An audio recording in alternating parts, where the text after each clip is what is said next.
Out out. অনিক কি তাহলে এবার সত্যি সত্যি পথের ভিখারি হয়ে যাবে? গরিব ঘরের রাজপুত্র নাটকের ৫তম পর্ব কবে প্রচারিত হবে? অলরাইট, এই সকল প্রশ্নের উত্তর নিয়ে হাজির হলাম আজকের ভিডিওতে। সুতরাং ভিডিওটি টানাটানি না করে শেষ পর্যন্ত দেখতে থাকুন, এবং যারা আমাদের চ্যানেলে নতুন রয়েছেন অলরাইট চ্যানেলটি সাবস্ক্রাইব করে রাখুন। হ্যাঁ ভিউয়ার্স, এই ভিডিওর শেষেই জানিয়ে দেওয়া হবে গরিব ঘরের রাজপুত্র নাটকের ৫তম পর্ব কবে প্রচারিত হবে। আর ৫তম পর্ব আরও বেশি ইন্টারেস্টিং হতে চলছে, কারণ এই পর্বে আপনারা দেখতে পারবেন আসলে কথায় আছে, যখন সময় খারাপ যায় তখন সাদা কাপড়ে থেকেও রং ওঠে। অনিকের অবস্থা ঠিক সেটাই ঘটবে। একদিকে অনিকের ওয়াইফ অনিককে দু চোখে দেখতে পারে না, দু চোখের কাটা মনে করে। এই শোকে অনিক যখন কষ্ট পাবে ঠিক তখনই অনিকের বন্ধু অনিকের সাথে বেইমানি করবে।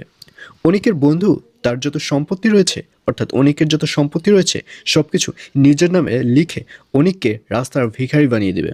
কিন্তু অনিককে দেখা যাবে সে সহজে হার মানবে না। সে তার বাড়ি থেকে নামার সময়ও অনিক তার বন্ধুকে বলবে যে দাবার গুটি উল্টে গেলে আমারও সময় চলে আসবে।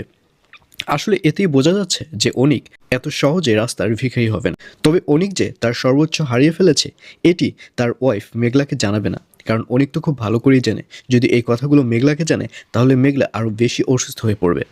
তো ভিউয়ার্স, জানিয়ে দিচ্ছি গরিব ঘরের রাজপুত্র নাটকের ৫তম পর্ব কবে প্রচারিত হবে। ৫তম পর্ব প্রচারিত হবে আগামী ৩ তারিখ, অর্থাৎ ৩ মার্চ মঙ্গলবার দুপুর ১২টার সময় শুধুমাত্র কারু হিম ইউটিউব চ্যানেলে।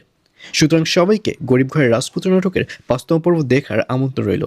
আর গরিব ঘরের রাজপুত্র নাটকটি মূলত আপনাদের কাছে কেমন লাগছে, ভালো নাকি খারাপ, অবশ্যই কমেন্টে লিখে পাঠান।